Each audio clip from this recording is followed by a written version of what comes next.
Today, we are tackling the elephant in the room. Actually, we are tackling the single greatest lie that has been told to you since you were old enough to understand what money was. The lie is this: that getting rich is hard, that it requires a special IQ, that it requires a trust fund, a stroke of luck, a specific degree from a specific school, or that you have to be in the top 1% of talent in the world.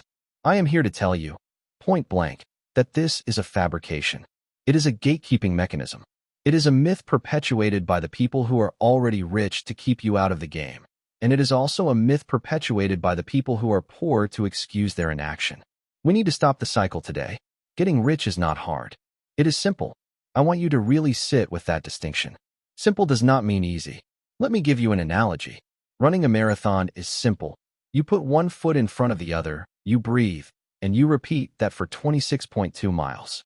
The mechanics are simple. But is it easy? No. It requires endurance, training, and mental fortitude. Saving money is simple. Spend less than you earn.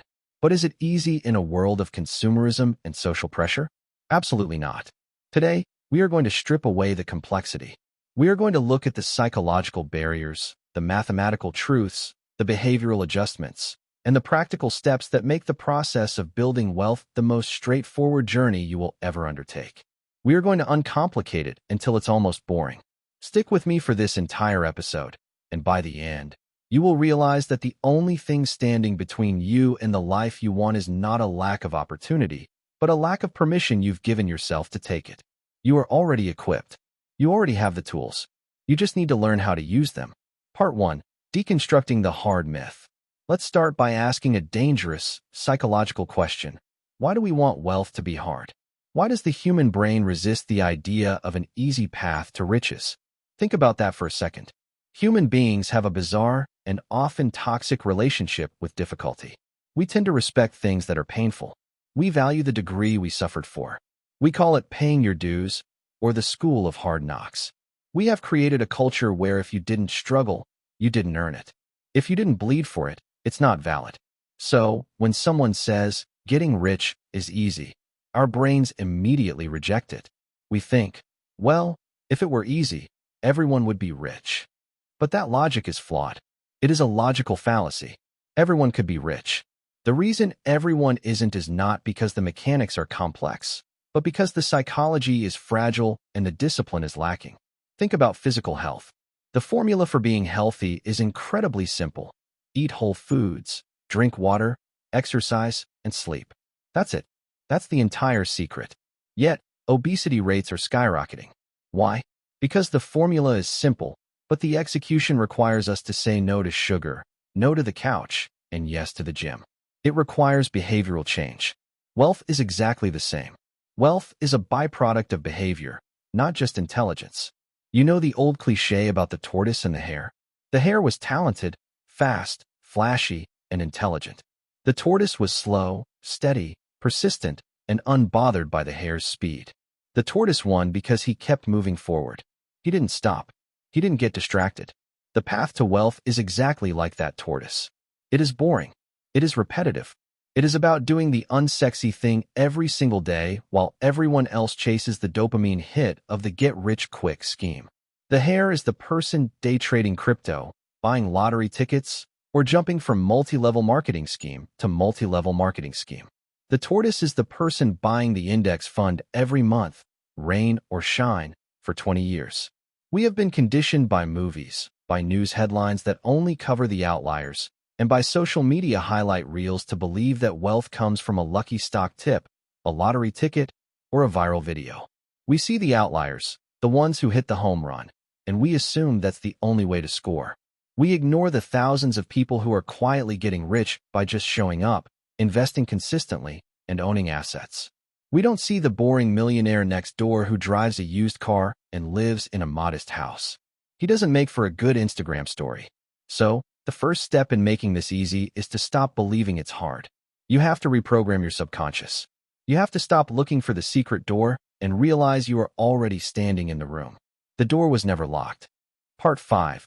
The psychology of enough and the scarcity mindset. We've talked about the mechanics, but let's go deeper into the psychology because this is where most people break. It's not the math that breaks them, it's their own mind. There are two primary mental traps: the scarcity mindset and the lack of an enough number. The scarcity mindset. If you grow up with a scarcity mindset, you view the world as a pie. If someone else gets a big slice, that means less for you.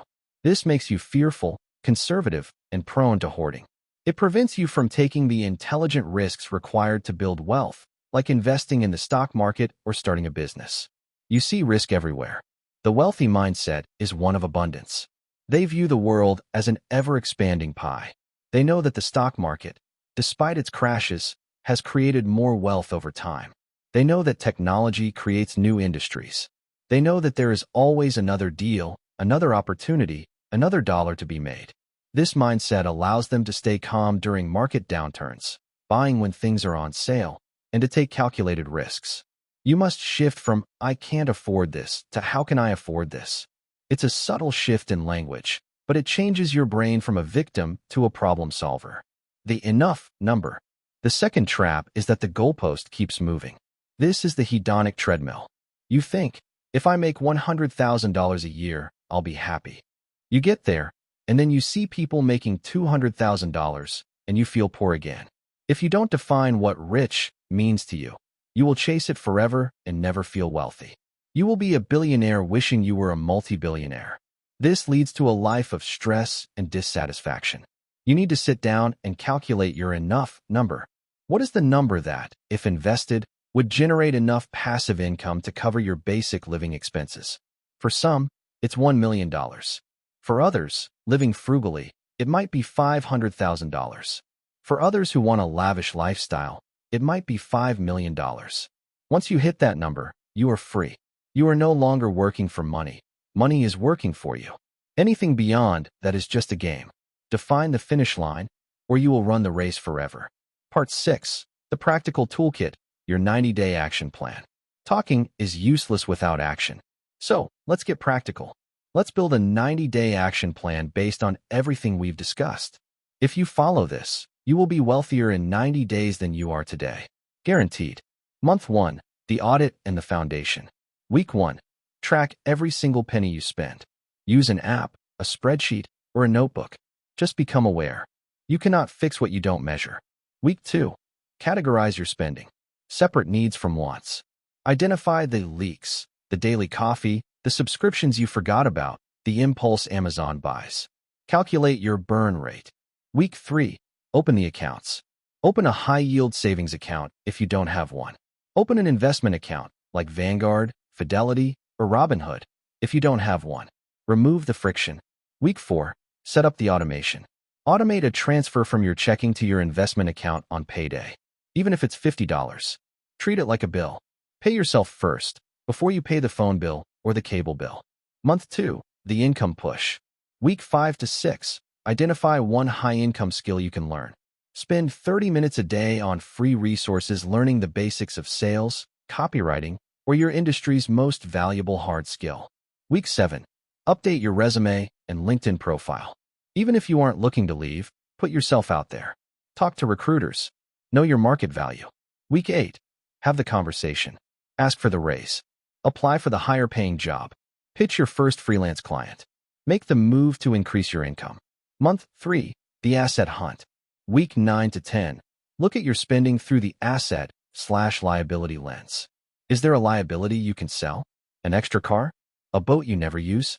Turn that liability into cash. Week 11. Take that cash and buy your first boring asset. An index fund. A treasury bond. Just get in the game. It's more important to be in the game than to pick the perfect stock. Week 12. Review your progress. Look at your net worth. It should be higher than it was 90 days ago. Celebrate that. Then, set up the next 90 days. See, this isn't theoretical. This is a checklist.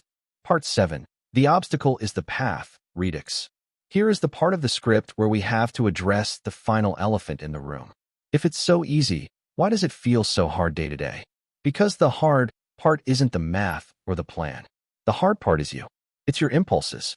The hard part is saying no to brunch with friends because you're investing that money toward your freedom fund. The hard part is going to work on your side hustle after you've already worked a 9 to 5 and you're exhausted. The hard part is watching your friends buy new cars, post their new iPhones, and take lavish vacations on credit cards while you drive a 10-year-old Honda with a dent in the door. The hard part is the discipline. It is the isolation of the long-term thinker in a short-term world. But here is the secret that changes everything. That struggle is the point. The process of getting rich changes you. It forges you into a different kind of person. When you practice discipline, you build character. When you skip the expensive vacation to invest in your future, you build a future where you can vacation anywhere, anytime, for the rest of your life with the people you love, on your own terms. The friction you feel is the fire that burns away your old self. If you won the lottery tomorrow, statistics show you'd be broke in 3 to 5 years because you have the mind of a poor person with a lot of cash. But if you build wealth slowly, brick by brick, by investing and sacrificing, you build the mind of a rich person. You build the resilience to keep it. The obstacle of delayed gratification is actually the path. Embrace the grind. Don't resent the fact that you have to save. Be grateful that you have the foresight and the ability to do so. The permission slip. So where does that leave us? You are sitting there, right now, likely with a phone in your hand or a computer in front of you. You have access to the greatest wealth-building tool in the history of mankind. You have time on your side, or if you're older, you have wisdom and experience on your side. You have the ability to earn income. You have the ability to learn any skill for free. You have everything you need. The only thing missing is the decision. The decision to stop waiting for the perfect moment. The decision to stop listening to the people who tell you it's impossible. They are projecting their own fears. The decision to make your future self proud. The decision to give yourself permission to be wealthy. Getting rich is easy. It's a simple game of accumulating assets, avoiding liabilities, being patient, and leveraging your time. It is so simple that most people overlook it, looking for complexity where there is none. They want the secret code, but the door was always open. Don't be most people. I want you to do one thing after this episode ends. Don't just like it or save it. Take physical action. I want you to open your banking app or your notes app, and I want you to set up one automatic transfer. Even if it's $10, move it to an investment account. Automate your future. Remove the decision. Make it easy. That one action is you voting for your future wealthy self. Thank you for listening to Getting Rich is Easy. If this episode resonated with you, if it lit a fire under you, share it with one person who needs to hear it. Send it to a friend, a sibling, or a coworker. Let's start a movement of people who understand that wealth is a choice. Subscribe so you don't miss the next episode where we'll talk about how to spot opportunities that others walk past every single day. Until next time, keep it simple, keep building, and remember, you already have what it takes.